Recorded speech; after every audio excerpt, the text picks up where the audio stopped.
अच्छा बेटा, लिपिड्स का टॉपिक ही चल रहा था, लिपिड का टॉपिक ही हम पढ़ रहे थे। और लिपिड्स के अंदर सिंपल लिपिड्स हमने पढ़ लिया था, ऑयल, फैट, वेक्सेस। उसके बाद कॉन्जुगेटेड लिपिड पढ़ा था, कॉम्प्लेक्स लिपिड भी हमने पढ़ा था। और उसके बाद है स्टेरॉइड्स। तो बेटा जो स्टेरॉइड्स होती हैं उसके अंदर रिंग्स होती हैं और उनकी सेपोनिफिकेशन नहीं होती है। नॉन सेपोन मतलब इनकी सेपोनिफिकेशन नहीं होगी, साबुन में तब्दील, ये सोप नहीं बनाते हैं, साबुन में तब्दील नहीं होते हैं। ठीक है। कॉमन स्टेरॉइड्स में कोलेस्ट्रॉल आ जाता है। मेल और फीमेल जो हार्मोन्स होते हैं, सेक्स हार्मोन्स, वो भी आ जाते हैं स्टेरॉइड्स के अंदर आ जाते हैं। और जो हार्मोन्स होते हैं एड्रिनल ग्लैंड्स के, वो भी इसके अंदर आ जाते हैं स्टेरॉइड्स के अंदर। ठीक है। तो स्टेरॉइड्स के अंदर देखो रिंग्स होती है। एक होती है फिनेंथ्रीन।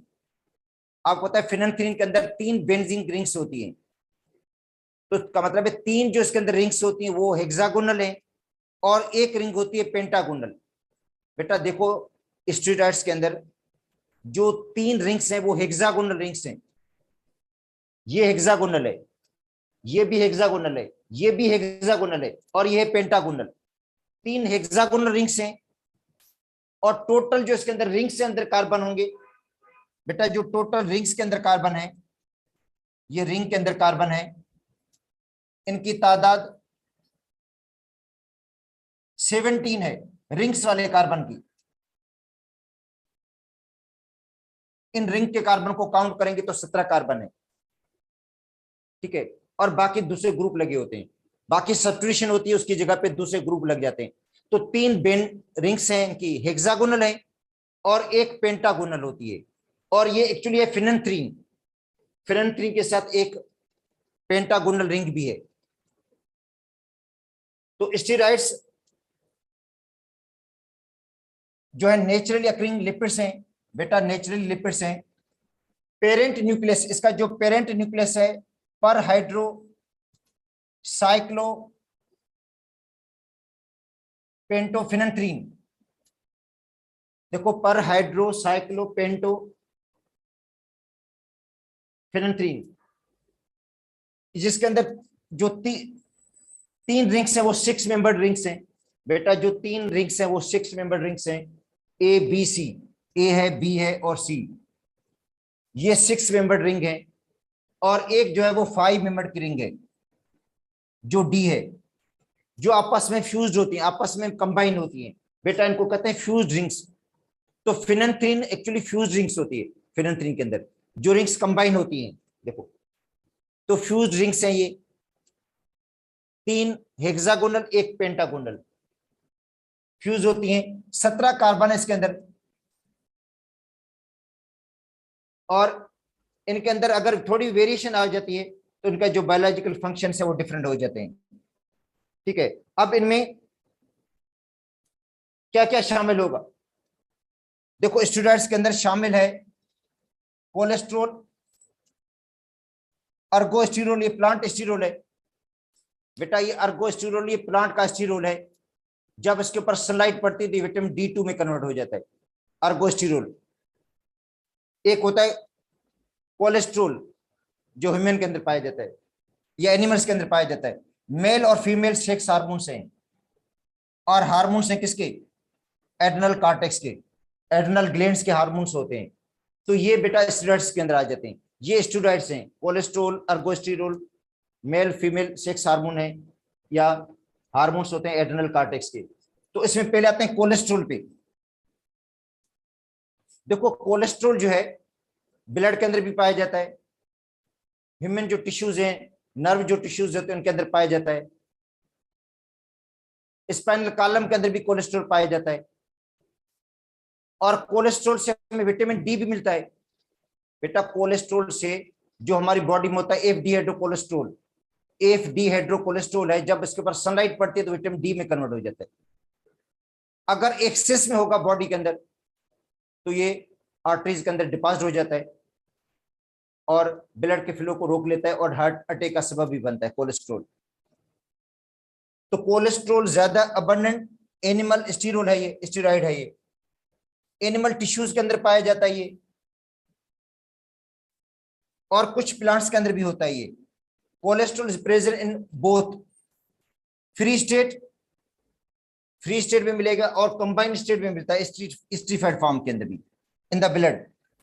मतलब फ्री स्टेट भी मिलेगा और ईस्टर के साथ ये कंबाइंड भी मिलेगा, स्ट्रीफाइड फॉर्म में मिलता है ब्लड के अंदर, एनिमल टिश्यूज के अंदर। ए के अंदर जो ए की जर्दी होती है, एक याक के अंदर पाया जाता है ये। तो एक याक जो होता है उसके अंदर कोलेस्ट्रॉल होता है। वेरियस ऑयल्स के अंदर, मुख्तलिफ ऑयल्स के अंदर, फैट के अंदर, नर्व टिश्यूज के अंदर, जो गोश्त होता है उसके अंदर भी कोलेस्ट्रॉल पाया जाता है। It's increases quantities in blood. अगर ये ब्लड के अंदर बढ़ेगा तो प्लाक करेगा, deposit in the arteries, arteries के अंदर डिपॉजिट हो जाएगा, काजिंग ब्लड प्रेशर, जिससे ब्लड प्रेशर बढ़ेगा और हार्ट डिजीज होंगी। और हार्ट अटैक का सबब भी ये बनता है कोलेस्ट्रॉल।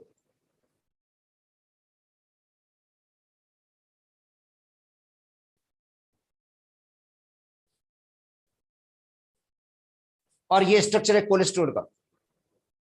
तो बेटा कोलेस्ट्रॉल के अंदर भी देखो वही है, 3 हेक्सागोनल रिंग्स हैं, एक पेंटागोनल रिंग है, और बाकी इसकी जगह पे सब्स्टिट्यूशन की हुई है इसके अंदर, रिंग्स के अंदर।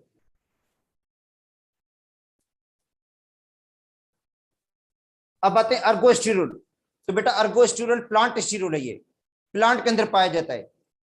और जब प्लांट के ऊपर सनलाइट पड़ती है तो ये कन्वर्ट होता है विटामिन D2 के अंदर, कैल्सीफिरोल के अंदर।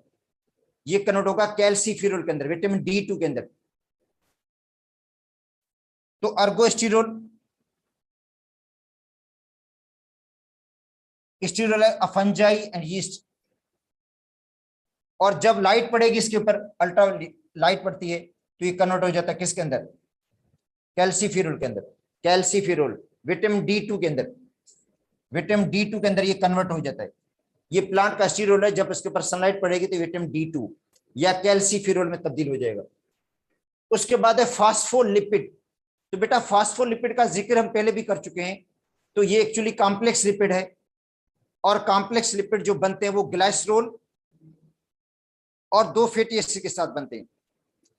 ग्लाइसरोल के साथ 2 फैटी एसिड होगा, ग्लाइसरोल के साथ 2 फैटी ईस्टर होंगे जो ईस्टर लिंकेज बनाएंगे, और एक जो होगा उसके अंदर एक्स्ट्रा ग्रुप लगा होगा, वो होगा फास्फोरिक एसिड या फास्फोरिक एसिड का डेरिवेटिव। बेटा ग्लाइसरोल के साथ 2 फैटी एसिड होंगे, सेचुरेटेड या अनसेचुरेटेड, और जो तीसरा ग्रुप होगा वो फास्फोरिक एसिड या फास्फोरिक एसिड का डेरिवेटिव होगा, जिसको हम कहते हैं फास्फोलिपिड। मतलब लिपिड के साथ फास्फोरिक एसिड अटैच होगा या फास्फोरिक एसिड का डेरिवेटिव, तो इसको हम कहते हैं कॉम्प्लेक्स लिपिड। तो कॉम्प्लेक्स लिपिड के और भी टाइप्स आपको मैंने पढ़ाए थे। कॉम्प्लेक्स लिपिड में फास्फोलिपिड आ जाता है, ग्लाइकोलिपिड आ जाता है जिसके अंदर कार्बोहाइड्रेट्स होता है, लिपोप्रोटीन आ जाता है जिसके अंदर प्रोटीन्स होती हैं। ठीक है,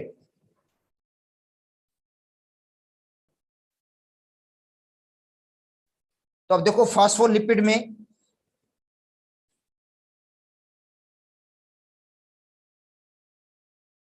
टू हाइड्रोक्सिल ग्रुप स्टिफाइड होंगे। बेटा देखो ये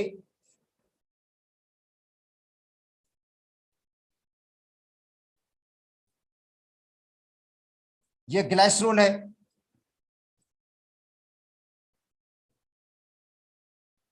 जिसके साथ 2 फैटी एसिड लगेंगे,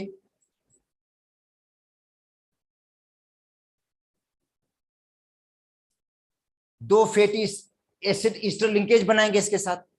2 फैटी एसिड क्या करेंगे, ईस्टर लिंकेज बनाएंगे, और एक कोई और ग्रुप लगेगा, यहां से मतलब 2 ईस्टर लिंकेज बन जाएंगे। देखो एक ईस्टर लिंकेज ये बन गया, दूसरा ईस्टर लिंकेज ये बन गया,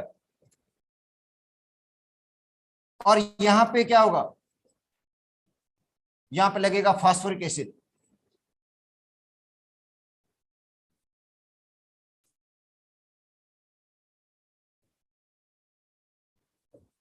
या फास्फोरिक एसिड का डेरिवेटिव। तो कहता है 2 hydroxyl group are esterified with fatty acid.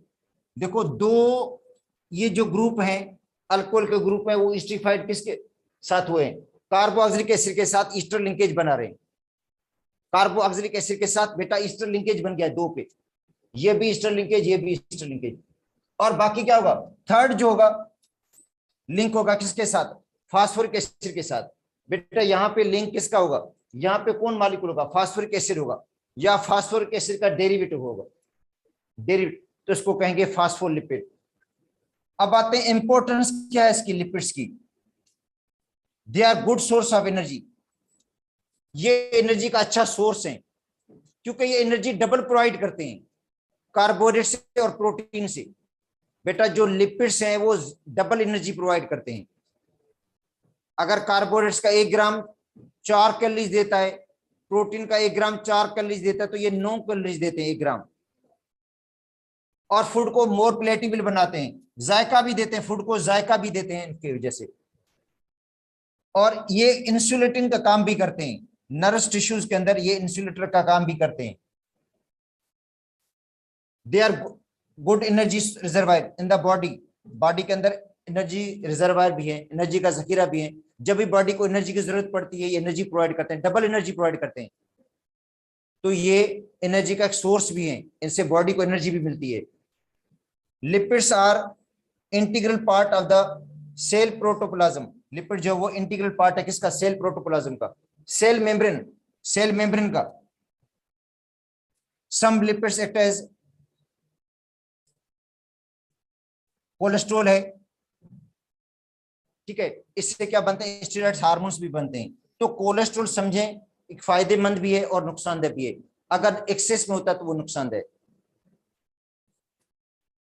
क्योंकि इससे स्टेरॉइड हार्मोन्स भी बनते हैं।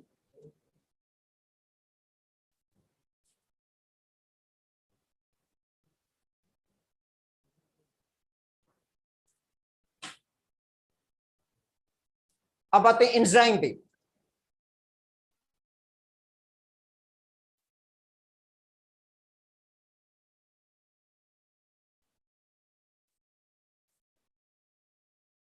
बेटा ग्रीक वर्ड है ये, इन का मतलब होता है इन, और जाइम का मतलब होता है यीस्ट।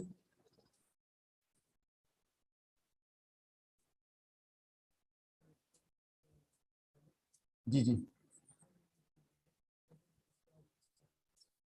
अच्छा,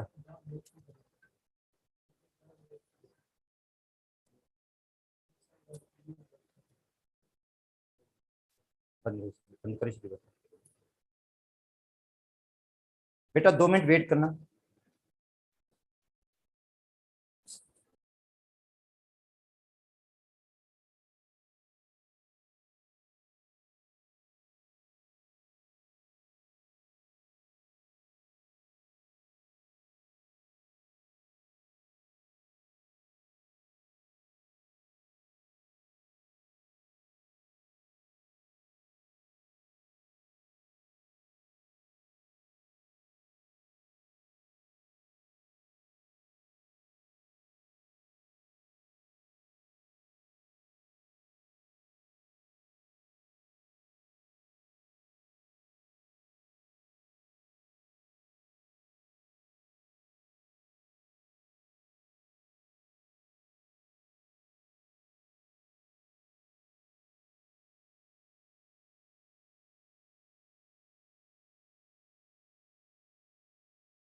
तो बेटा एंजाइम जो है ग्रीक वर्ड है जिसका मतलब है इन, का मतलब है इन, और यीस्ट, जाइम का मतलब होता है यीस्ट, क्योंकि इनको पहली मर्तबा यीस्ट के अंदर डिस्कवर किया गया था। ये एंजाइम यीस्ट के अंदर मौजूद थे, यीस्ट से सीक्रेटेड हो रहे थे, पहली मर्तबा इनको वहां पे डिस्कवर किया गया था, इसलिए इसका नाम भी रखा गया एंजाइम, का मतलब है इन यीस्ट, का मतलब है ये यीस्ट के अंदर होते हैं, पाए जाते हैं। अच्छा, अब देखो एंजाइम्स और बायोलॉजिकल कैटलिस्ट, बायोलॉजिकल कैटलिस्ट हैं which change the rate of reaction या which modify the metabolic activities, जो metabolic activities हैं उनकी स्पीड को बढ़ा देते हैं, ये उनकी स्पीड को मॉडिफाई कर देते हैं, स्पीड को चेंज कर देते हैं। जितने भी बायोलॉजिकल रिएक्शंस हैं उनके अंदर जो कैटलिस्ट यूज होते हैं वो एंजाइम होते हैं। एंजाइम प्रोटीन है, एंजाइम खुद क्या है बेटा, प्रोटीन्स हैं, या एंजाइम कह सकते हैं मैक्रो मॉलिक्यूल्स हैं, क्योंकि ये चैप्टर भी चल रहा है मैक्रो मॉलिक्यूल्स का, तो एंजाइम भी क्या है, मैक्रो मॉलिक्यूल्स हैं, और जिनका जो मॉलिक्यूलर मास होता है वो मिलियंस में होता है। क्योंकि एंजाइम के अंदर, अच्छा एंजाइम के अंदर लिंकेज वही होती है जो प्रोटीन के अंदर लिंकेज होती है, जिसको हम कहते हैं पेप्टाइड लिंकेज, या जिसको हम क्या कहते हैं, अमाइड लिंकेज। ठीक है, अब एंजाइम का ये जो टॉपिक है आपको उनके फेडरल की बुक से भी पढ़ना पड़ेगा और पंजाब की बुक से भी पढ़ना पड़ेगा। तो बेटा ये जो दो टॉपिक है एंजाइम और प्रोटीन, क्योंकि मैक्रो मॉलिक्यूल्स के अंदर दो ही टॉपिक दिए गए हैं इसके अंदर, वो आपको दोनों बुक से पढ़ने पड़ेंगे। और बाकी जो रिमेनिंग टॉपिक्स हैं, ठीक है, रिमेनिंग टॉपिक आप किसी भी बुक से, एक बुक से भले पढ़ लो, लिपिड्स या लिपिड्स के अलावा कार्बोहाइड्रेट्स, किसी एक बुक से भले पढ़ लो, क्योंकि वो सिलेबस के अंदर शामिल नहीं है, इसे आपको पढ़ा है, एहतियातन पढ़ा है आप लोगों को। बाकी एंजाइम जो होगा वो आपको दोनों बुक से पढ़ना पड़ेगा। एंजाइम आपको फेडरल की बुक से भी पढ़ना है और एंजाइम आपको जो है पंजाब की बुक से भी पढ़ना है। ठीक है, तो बेटा एंजाइम बायोकैटलिस्ट हैं जो मेटाबॉलिक एक्टिविटीज को क्या कर देते हैं, चेंज कर देते हैं, मेटाबॉलिक एक्टिविटीज को इंक्रीज कर देते हैं। ठीक है, अच्छा मेटाबॉलिज्म के अंदर दो चीजें आती हैं, एक क्या होता है एनाबॉलिज्म और दूसरा होता है केटाबॉलिज्म। देखो एनाबॉलिज्म में क्या होता है, लार्जर मॉलिक्यूल की सिंथेसिस होती है, जो लार्जर मॉलिक्यूल्स हैं वो सिंथेसाइज होते हैं, बनते हैं, उनके लिए भी एंजाइम की जरूरत पड़ती है। और केटाबॉलिज्म के अंदर जो बड़े मॉलिक्यूल उनकी ब्रेक डाउन हो जाती है, उनके लिए भी एंजाइम की जरूरत पड़ती है। इसका मतलब है एनाबॉलिज्म और जो केटाबॉलिज्म दोनों एंजाइम के बगैर नहीं होंगे। ठीक है, अच्छा एनाबॉलिज्म के अंदर जो बड़े मॉलिक्यूल सिंथेसाइज होते हैं तो उनके अंदर एनर्जी कंज्यूम होती है, और जो केटाबॉलिज्म है उसमें एनर्जी रिलीज होती है। तो बेटा केटाबॉलिज्म के अंदर जो एनर्जी रिलीज होगी वो एनाबॉलिज्म के अंदर इस्तेमाल होती है। ठीक है, अच्छा उसके बाद है एंजाइम। एंजाइम स्पेसिफिक होते हैं, हर सबस्ट्रेट के लिए अलग एंजाइम होगा। देखो कार्बोहाइड्रेट्स के लिए अलग एंजाइम है, जो कार्बोहाइड्रेट्स पे एंजाइम एक्ट कर रहा है वो लिपिड पर एक्ट नहीं करेगा, जो लिपिड पर एंजाइम एक्ट करेगा वो कार्बोहाइड्रेट्स पे एक्ट नहीं करेगा। तो इसका मतलब है एंजाइम जो इस फंक्शन में स्पेसिफिक होते हैं। ठीक है, और एंजाइम को जो चीज इफेक्ट करती है वो है एक तो पीएच, दूसरा है टेम्परेचर। हर एंजाइम की अलग ऑप्टिमम पीएच होती है और ऑप्टिमम उसका टेम्परेचर है जिसपे वो मैक्सिमम एक्टिविटी शो करता है। देखो पेप्सिन एंजाइम, पेप्सिन जो एंजाइम है वो लो पीएच पर एक्टिवेट होता है, उसकी जो ऑप्टिमम पीएच है वो 1 से लेकर 2 तक है, मगर कुछ बुक्स में 1.6 भी है, किसमें 1.2 भी है, किसमें 1.4 भी है, मगर समझे 2 पीएच तक वो मैक्सिमम एक्टिविटी शो करता है, उसकी जो ऑप्टिमम पीएच है। और जो ट्राइप्सिन है उसकी जो ऑप्टिमम पीएच है वो 8 से लेकर 9 तक है, और इनको जो ऑप्टिमम टेम्परेचर है वो 37 डिग्री सेंटीग्रेड है ह्यूमन बॉडी के अंदर, जिसपे वो मैक्सिमम एक्टिविटी शो करता है। और एंजाइम ग्लोबुलर प्रोटीन है। ठीक है, अगर टेम्परेचर हाई कर देंगे तो उसकी डीनेचरेशन हो जाती है, डीनेचर हो जाते हैं, एंजाइम अपनी एक्टिविटी लूज कर देते हैं परमानेंटली। अगर लो टेम्परेचर पे होगा तो एंजाइम अपनी एक्टिविटी लूज नहीं करेगा, उसकी जो एंजाइम की एक्टिविटी है वो समय जाए स्टॉप हो जाती है जरूर, ठीक है, फ्रीज हो जाती है, मगर जब टेम्परेचर दोबारा बहाल हो जाता है तो एंजाइम अपनी एक्टिविटी वापस गेन कर लेता है।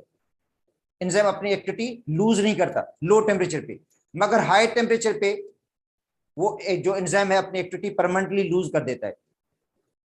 अच्छा, अब एंजाइम, इसमें एंजाइम की कंसंट्रेशन भी होती है और सबस्ट्रेट की कंसंट्रेशन भी होती है, जिसपे एंजाइम की एक्टिविटी डिपेंड करती है। तो आज हमने यही पढ़ना था, एंजाइम। ठीक है। अच्छा, अब एंजाइम की बेटा मुख्तलिफ थ्योरीज भी हैं जो फेडरर की बुक में, इसमें नहीं है, पंजाब की बुक में नहीं है, फेडरर की बुक में दी गई है। एक है की लॉक थ्योरी, मतलब एंजाइम स्पेसिफिक होते हैं, जैसे जो एक ताला होता है उसके लिए अलग से चाबी होती है और जिसके अंदर वो चाबी जो होती है फिट हो जाती है। ठीक है, तो की लॉक मॉडल ये है कि एंजाइम जो है वो रिजिड होते हैं।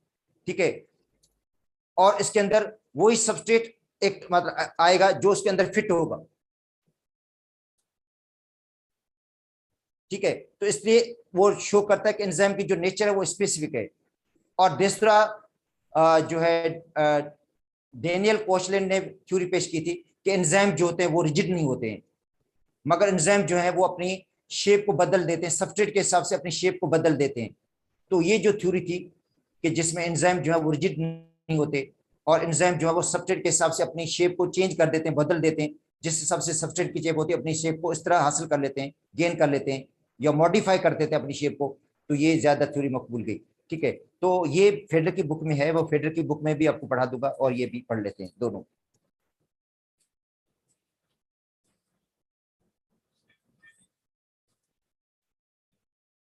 तो देखो एंजाइम्स कैटलिस्ट हैं बायोलॉजिकल सिस्टम के, प्रोड्यूस बाय लिविंग सेल्स। इनको लिविंग सेल ही प्रोड्यूस करते हैं क्योंकि एंजाइम भी प्रोटीन है और प्रोटीन को लिविंग सेल ही प्रोड्यूस करते हैं। Capable of catalysing the chemical reactions, और ये कैटलाइज करते हैं बायोलॉजिकल रिएक्शंस को, या लिविंग सिस्टम के अंदर जो रिएक्शंस होते हैं उनको कैटलाइज एंजाइम करता है। एंजाइम मैक्रो मॉलिक्यूल्स हैं, एंजाइम लार्जर मॉलिक्यूल्स हैं, एंजाइम पॉलीमर है, और एंजाइम के अंदर जो लिंकेज होता है वो अमाइड लिंकेज होता है या पेप्टाइड लिंकेज, क्योंकि एंजाइम प्रोटीन के क्लास हैं विथ मॉलिक्यूलर मास रेंजिंग, और जिनका जो मॉलिक्यूलर मास होता है वो मिलियंस में होता है। बेटा इनका जो मॉलिक्यूलर मास है वो क्या मिलियंस में है, क्योंकि जाहिर है प्रोटीन का मॉलिक्यूलर मास भी मिलियंस में है, तो एंजाइम का जो मॉलिक्यूलर मास होगा वो भी मिलियंस में होगा। एंजाइम क्या है, स्पेसिफिक होते हैं, क्योंकि हर सबस्ट्रेट के लिए अलग एंजाइम होता है। बेटा हर सबस्ट्रेट के लिए अलग एंजाइम है, तो इसका मतलब है, इससे पता चलता है कि एंजाइम की जो नेचर है वो स्पेसिफिक होती है, जो की लॉक वाली थ्योरी है। Enzyme catalyse only one reactions या one group of closely related reactions, या क्या होगा, क्लोजली रिलेटेड जो रिएक्शंस है उनको कैटलाइज करेंगे, या एक रिएक्शन को या क्लोजली रिलेटेड जो रिएक्शंस है उनको कैटलाइज कर सकते हैं, और उनकी जो एफिशिएंसी होती है वो ज्यादा होती है। मतलब एंजाइम जो है वो इनऑर्गेनिक कैटलिस्ट के मुकाबले में ज्यादा एफिशिएंट है। देखो हाइड्रोजन पेरोक्साइड है, एक कंपाउंड होता है हाइड्रोजन पेरोक्साइड, वो डिकम्पोज होता है ऑक्सीजन में और वाटर में। जब उसके अंदर हम इन एब्सेंस ऑफ कैटलिस्ट, अगर कोई कैटलिस्ट मौजूद नहीं है, तो H2O2 की जो एक्टिवेशन एनर्जी है वो 18 किलो कैलोरी है। H2O2 की जो एक्टिवेशन एनर्जी है वो 18 kilo calorie in the absence of catalyst. Iron की मौजूदगी में अगर आयरन कैटलिस्ट यूज करेंगे तो वो 13 किलो कैलोरी तक आ जाती है। तो इसका मतलब है 18 से कम होकर 13 किलो कैलोरी तक आ गई, आयरन लेकर आया। अगर उसकी जगह पे प्लाटिनम यूज करेंगे तो 12 किलो कैलोरी आ जाएगा, 6 किलो कैलोरी कम हो गया। मगर जो एंजाइम कैटलिस्ट है produce from liver lower this energy to 5 kilo calorie. तो एंजाइम जो कैटलिस्ट होता है वो इस एनर्जी को कम करके 5 किलो कैलोरी तक लेकर जाता है, और रिएक्शन रूम टेम्परेचर पे हो जाता है, किसी हीट नहीं पड़ती। तो इसका मतलब है एंजाइम जो होते हैं वो एक्टिवेशन एनर्जी को बहुत ज्यादा लो कर देते हैं, एक्टिवेशन एनर्जी को कम कर देते हैं, एक्टिवेशन को लो करके रिएक्शन को फास्ट कर देते हैं। और तो एंजाइम की जो एफिशिएंसी होती है वो अमेजिंग होती है, और स्पीड ऑफ रिएक्शन को कितने बढ़ा देते हैं, 10 पावर 20। बेटा एंजाइम क्या करते हैं, रेट ऑफ रिएक्शन को 10 पावर 20 टाइम्स बढ़ा देते हैं। 10 पावर 20 बहुत ज्यादा हाई है। तो each enzyme molecules possess region जिसको हम कहते हैं एक्टिव साइट। तो बेटा एंजाइम के पास क्या होती है, एक्टिव साइट होती है जिससे सबस्ट्रेट अटैच होता है। जो एंजाइम है उसके पास एक्टिव साइट होती है जिसपे क्या होता है, सबस्ट्रेट अटैच होता है। ठीक है, अगर वो एक्टिव साइट ब्लॉक हो जाएगी तो एंजाइम अपनी एक्टिविटी लूज कर देता है। अच्छा, वो एंजाइम जो एक्टिविटी लूज करता है वो टेम्परेरी भी होती है, वो परमानेंटली भी हो सकती है। तो एंजाइम के पास एक्टिव साइट होती है जिसके साथ सबस्ट्रेट जो होता है वो बाइंड होता है, और जिस पर एंजाइम एक्ट करता है उसको हम कहते हैं सबस्ट्रेट। देखो, जिस मॉलिक्यूल पर एंजाइम एक्ट करेगा उस मॉलिक्यूल को हम क्या कहते हैं, सबस्ट्रेट कहते हैं। और एंजाइम और सबस्ट्रेट कॉम्प्लेक्स बनता है। देखो, एंजाइम और सबस्ट्रेट कंबाइन होंगे और एंजाइम सबस्ट्रेट कॉम्प्लेक्स बनेगा, और वो एंजाइम सबस्ट्रेट कॉम्प्लेक्स आगे फर्दर डिकम्पोज हो जाएगा। डिकम्पोज होने के बाद प्रोडक्ट बनेगा और एंजाइम रिएक्शन से अलग हो जाएगा। इसलिए सेम एंजाइम जो होते हैं वो बार बार रिएक्शन में पार्टिसिपेट करते रहते हैं। ठीक है, तो एंजाइम जो होता है वो एक्टिव साइट के साथ, सबस्ट्रेट जो होता है वो एंजाइम की एक्टिव साइट के साथ बाइंड होता है।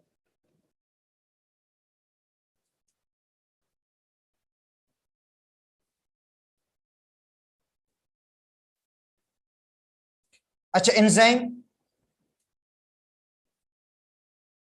आर प्योर प्रोटीन, या तो प्योर प्रोटीन होंगे या प्रोटीन के साथ दूसरे ग्रुप भी अटैच होते हैं। बेटा, या तो एंजाइम प्योर प्रोटीन होगा या एंजाइम के साथ, उस प्योर प्रोटीन के साथ दूसरा ग्रुप भी अटैच हो सकता है। तो एक प्रोटीनस पार्ट होता है, एक होता है नॉन प्रोटीनस पार्ट। तो enzymes are either pure protein या they contain protein as a essential component. Protein क्या होगी, एसेंशियल कंपोनेंट होगी। In addition to require non proteinous component. अच्छा, दूसरे साथ क्या क्या होगा, नॉन प्रोटीनस पार्ट भी होगा जो इसकी एक्टिविटी को बढ़ाता है, जिसको कहते हैं कोफैक्टर या कोएंजाइम भी कहा जाता है। इसका मतलब है एंजाइम या तो प्योर प्रोटीन होंगे या प्रोटीन के साथ कोई और ग्रुप अटैच होगा जो एंजाइम की एक्टिविटी को इंक्रीज कर देता है। प्रोटीन्स पार्ट को, बेटा एंजाइम का जो प्रोटीन्स पार्ट है इसको कहते हैं एपो एंजाइम। देखो, प्रोटीन का, तो एंजाइम का प्रोटीन्स पार्ट, एंजाइम का प्रोटीन वाला हिस्सा इसको कहते हैं एपो एंजाइम, और नॉन प्रोटीन्स पार्ट को क्या कहते हैं, कोफैक्टर। जो नॉन प्रोटीनस कंपोनेंट है इसको हम क्या कहते हैं, कोफैक्टर या कोएंजाइम। अच्छा, वो कोएंजाइम मेटल भी हो सकता है, वो जो कोएंजाइम है वो मेटल आयन भी हो सकता है, मैग्नीशियम आयन हो सकता है, और कोई आयन हो सकता है, जिंक आयन हो सकता है, या वो जो कोएंजाइम है वो कोई विटामिन भी हो सकता है, विटामिन B1 या कोई और विटामिन भी हो सकता है उसके अंदर। वो कोफैक्टर अमाइनो एसिड भी हो सकता है, वो कोफैक्टर जो है वो कार्बोहाइड्रेट भी हो सकता है। इसका मतलब है जो एंजाइम के साथ कोफैक्टर है वो मेटल आयन भी हो सकता है, वो विटामिन भी हो सकता है, उनमें से कोई कार्बोहाइड्रेट्स का मॉलिक्यूल भी हो सकता है, या अमाइनो एसिड भी हो सकता है कोफैक्टर के तौर पर। अच्छा, the cofactor include inorganic ion, inorganic ion हो सकता है, मेटल आयन, बेटा मेटल आयन हो सकता है, कॉम्प्लेक्स ऑर्गेनोमेटेलिक कंपाउंड भी हो सकता है, complex organometallic molecule, complex organometallic molecule भी हो सकता है। ठीक है, तो उसके बाद important inorganic cofactors along with respective enzyme. Ferrous ion, बेटा Fe2 आयन, ये किसके अंदर मौजूद होता है, क्रोम ऑक्सीडेज एंजाइम के अंदर। जो क्रोम ऑक्सीडेज एंजाइम है उसके अंदर फेरस पाया जाता है, Fe2। जिंक आयन किसके अंदर पाया जाता है, कार्बोनिक एनहाइड्रेज।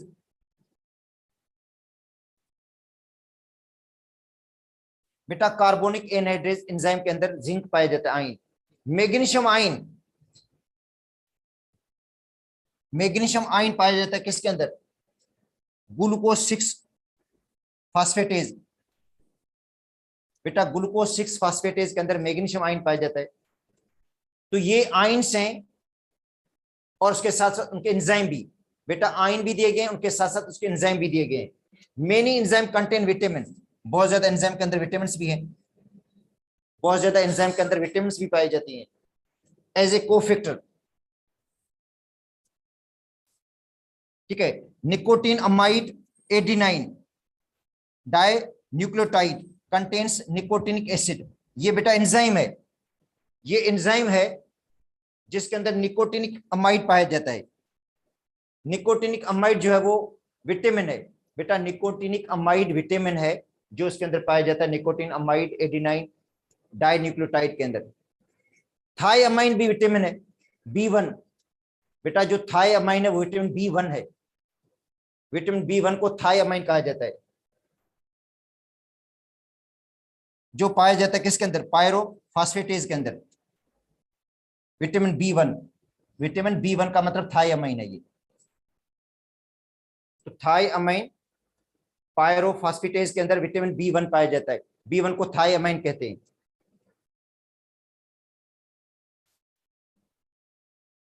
अच्छा, एंजाइम का जो नामकरण है उसके आखिर में ए सी आता है बेटा, जब एंजाइम का नाम दिया जाता है उसके लास्ट में ए सी आएगा, और उसका जो नाम होगा वो सबस्ट्रेट से लिया जाता है। देखिए माल्टोज, उस पर जो एंजाइम एक्ट करता है उसका नाम है माल्टेज। सक्रोज, उसके ऊपर जो एंजाइम एक्ट करता है उसका नाम है सक्रेज। ठीक है, यूरिया के ऊपर जो करता है यूरिएज, ऑक्सीडेज, रिडक्टेज। अच्छा, प्रोटीन पर जो एंजाइम एक्ट करते हैं उनको कहते हैं प्रोटीज। मगर जो को पेप्सिन और ट्राइप्सिन बेटा, जो पेप्सिन है और ट्राइप्सिन को हम कहते हैं प्रोटीज कहते हैं, क्योंकि ये प्रोटीन पे एक्ट करते हैं। हालांकि इनके आखिर में एसी नहीं आता, पेप्सिन के आखिर में एसी नहीं आता, ट्राइप्सिन के आखिर में एसी नहीं आता, मगर इनको कलेक्टिवली कहते हैं प्रोटीज, क्योंकि ये प्रोटीन पे एक्ट करते हैं, सबस्ट्रेट इनका प्रोटीन है। अमाइलेज, अमाइलोज पे एक्ट करता है, अमाइलोज पॉलीसेकेराइड है जिस पर एक्ट करता है, स्टार्च पर एक्ट करता है, क्योंकि स्टार्च के अंदर अमाइलोज पाया जाता है। ठीक है, इस तरह लिपेज, लिपिड की हाइड्रोलाइसिस करता है ग्लूकोज और उनके अंदर ग्लाइसरॉल के अंदर, सॉरी लिपिड की हाइड्रोलाइसिस होगी, ग्लाइसरॉल बनेगा और बनेगा फैटी एसिड। तो बेटा ग्लाइसरॉल जो है, सॉरी लिपिड की जब हाइड्रोलाइसिस होती है, लिपेज एंजाइम एक्ट करता है तो उसको कन्वर्ट करता है ग्लाइसरॉल और फैटी एसिड के अंदर। ठीक है, तो इस तरह एंजाइम के आखिर में जो लास्ट में सफिक्स में लगता है एसी लगता है बेटा, उसका नामकरण के हिसाब से। तो जिसके भी आखिर में एसी लग जाए तो समझ जाए वो एंजाइम है, और वो एंजाइम नहीं मगर समझे प्रोटीन है, और जिसके अंदर लिंकेज होता है वो पेप्टाइड लिंकेज है, या समझे मैक्रो मॉलिक्यूल है। अगर कहा जाता है माल्टेज, तो बेटा माल्टेज क्या होगा, मैक्रो मॉलिक्यूल होगा, क्यों एंजाइम। अच्छा, या आ जाता है जाइमेज, तो जाइमेज भी क्या होगा, मैक्रो मॉलिक्यूल होगा, क्योंकि एंजाइम है। एंजाइम जो भी है मैक्रो मॉलिक्यूल से। तो एंजाइम के लास्ट में बेटा ए सी लगा होगा, to the name of substrate, substrate के नाम के आखिर में। जैसे यूरिएस, यूरिया पे एक्ट करेगा। सेल्यूलेज जो एंजाइम है वो सेल्यूलोज की क्या करता है, हाइड्रोलाइसिस करता है, सेल्यूलोज पे एक्ट करता है। ठीक है, और इस तरह के।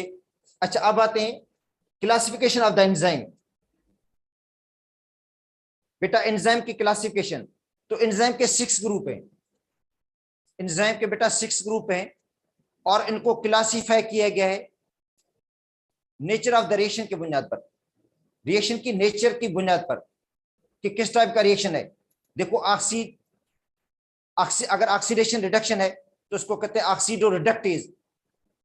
बेटा अगर कोई एंजाइम है जो ऑक्सीडेशन और रिडक्शन के रिएक्शन को करता है, वो कैटलाइज करता है, तो उसको कहेंगे ऑक्सीडो रिडक्टेज। ठीक है, अच्छा कुछ एंजाइम ऐसे होते हैं जो ग्रुप की ट्रांसफर करते हैं, ग्रुप की ट्रांसफर हो जाती है, एक सबस्ट्रेट से ग्रुप निकलकर दूसरे सबस्ट्रेट में लग जाता है, मतलब ग्रुप की ट्रांसफर करते हैं किसी एक सबस्ट्रेट से ग्रुप को निकलकर, और वही सेम ग्रुप दूसरे सबस्ट्रेट के अंदर लग जाता है, उसको कहते हैं ट्रांसफरेस। ट्रांसफरेस का मतलब है ग्रुप की ट्रांसफर हो जाती है from one substrate to another substrate, एक सबस्ट्रेट से दूसरे सबस्ट्रेट में ग्रुप की ट्रांसफर कर देते हैं।